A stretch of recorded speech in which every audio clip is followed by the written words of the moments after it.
UEC hot selling 8 kW water cooling radiator. Today let's go to learn how to install them.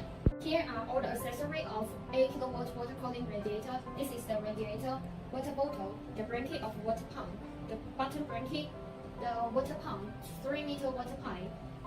This is the fan controller board and some screws. Now let's go to assemble them.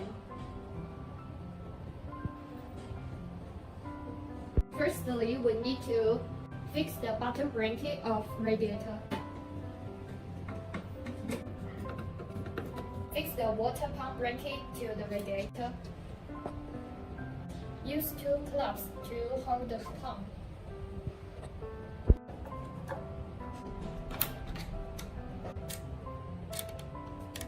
Connect the power cable of water pump.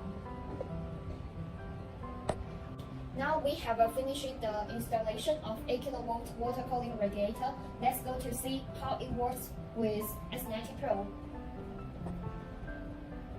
Now we use the water pipe to connect the water inlet and the outlet port.